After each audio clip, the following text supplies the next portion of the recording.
Be ready. 3 seconds. Start. Will is defined as wish, desire, pleasure, inclination, choice, the faculty of conscious and especially of deliberate action. Stop. It is purely and solely a mental process to be ascertained in a prosecution for rape by what the prosecuting witness may have said or done. Stop. It being a mental process, there is no other manner by which her will can be ascertained, and it must be left to the jury to determine that will by her acts and statements as disclosed by the evidence. Stop. It is but natural, therefore, that in charging the jury upon the subject of rape or assault with intent to commit rape, the courts should have almost universally and in many cases exclusively discussed consent and resistance. Stop. There can be no better evidence of willingness is a condition or state of mind, no better evidence of unwillingness than resistance. Stop. No lexicographer recognizes consent as a synonym of willingness, and it is apparent that they are not synonymous. Stop. It is equally apparent, on the other hand, that the true relation between the words is that willingness is a condition or state of mind, and consent one of the evidences of that condition. Stop. Likewise, resistance is not a synonym of unwillingness, though it is an evidence thereof. Stop. In all cases, therefore, where the prosecuting witness has an intelligent will, the court should charge upon the elements of consent and resistance as being proper elements from which the jury may infer either a favorable or an opposing will. Stop. It must, however, be recognized in all cases that the real test is whether the assault was committed against the will of the prosecuting witness. Stop. Broadly, this court has accepted and followed the judgments referred to in the above judicial dictionaries as regards the meaning of the word consent as occurring in section 375 IPC. Stop. It is not necessary to refer to all the decisions, and the reference to two decisions of this court shall suffice. Stop. Passage. In state of HP versus Mangeram, a three-judge bench of this court, while dealing with the aspect of consent for the purposes of section 375 IPC, held at page 230 of the report as under. Stop.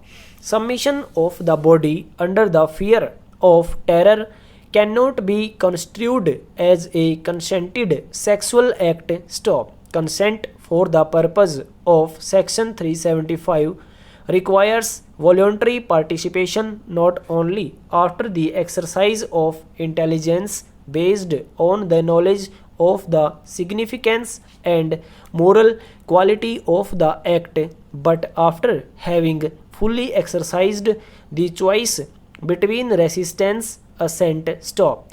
Whether there was consent or not is to be ascertained only on a careful study of all relevant circumstances. Stop. Passage.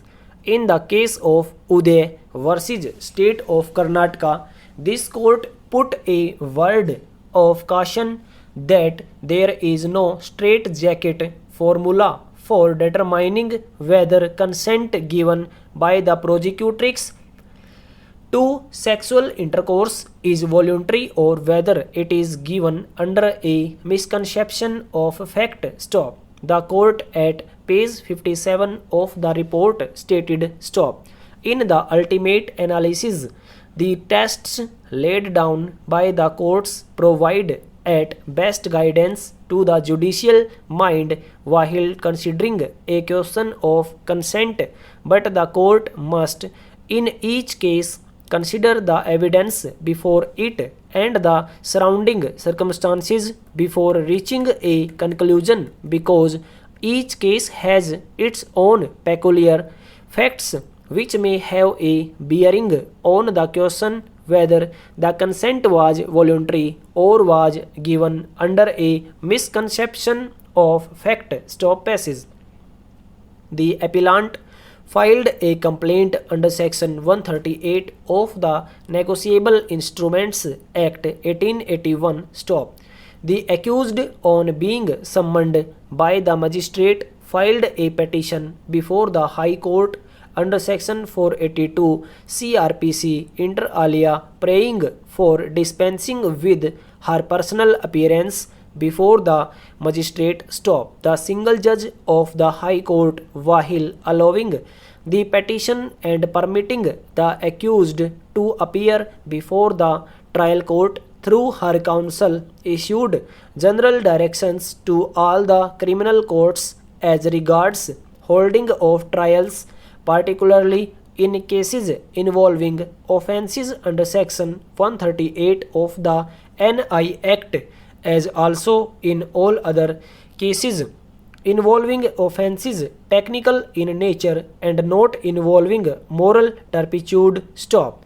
The appeal filed by the complainant was listed before a division bench of the Supreme Court, which felt the necessity of referring the matter to a large bench, and thus the appeal was referred to the three-judge bench to consider the question whether the High Court, in exercise of its jurisdiction under Section 482 and 483 of the Code of Criminal Procedure 1973 and or under Article 227 of the Constitution of India, could issue guidelines directing all courts taking cognizance of offences under Section 130.